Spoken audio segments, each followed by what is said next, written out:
పెట్టనున్నారు.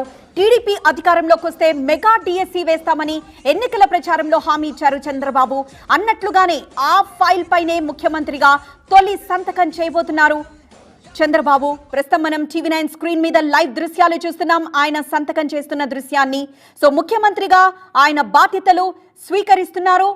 ముఖ్యమంత్రిగా ఆయన తొలి సంతకం చేయబోతున్నారు. ముఖ్య నేతలు కూడా ఆయన వెంటే ఉన్నారు.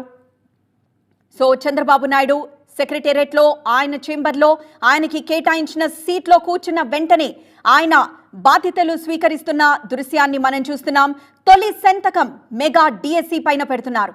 సో టీడీపీ అధికారంలోకి వస్తే మెగా డిఎస్సి వేస్తామని ఎన్నికల ప్రచారంలో హామీ ఇచ్చారు చంద్రబాబు. అన్నట్టుగానే ఆ ఫైల్ పైనే ముఖ్యమంత్రిగా తొలి సంతకం చేస్తున్న ఆ దృశ్యాన్ని మనం చూస్తున్నాం. సో ఇచ్చిన మాటను నిలబెట్టుకుంటున్నట్లుగా చంద్రబాబు మొదటి సంతకం మెగా డిఎస్సి పైనే చేసిన దృశ్యాన్ని మనం చూస్తున్నాం. అయితే వైసీపీ ప్రభుత్వంలో ఇచ్చిన డిఎస్సిని సవరించి కొత్తగా ప్రకటన విడుదల చేయాల్సి ఉంటుంది. పాఠశాల విద్యాశాఖ పరిధిలోని విద్యా సంస్థల్లో 13,000కు పైగా పోస్టులు ఖాళీ ఉన్నట్లు ప్రాథమికంగా అధికారులు నివేదిక రూపొందించారు.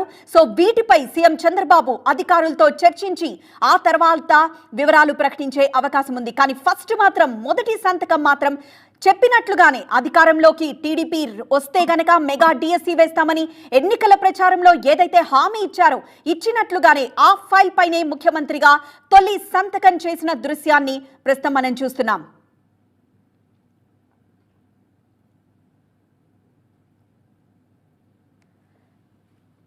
ఇక రెండో సంతకం ప్రజల్ని అయోమయానికి గురి చేసిన ల్యాండ్ టైటిలింగ్ యాక్ట్ రద్దుపై రెండో సంతకం చేయనున్నారు సీఎం చంద్రబాబు. ప్రస్తుతం దానికి సంబంధించిన పేపర్స్ ని మనం చూస్తున్నాం. ప్రజల స్థిరాస్తులు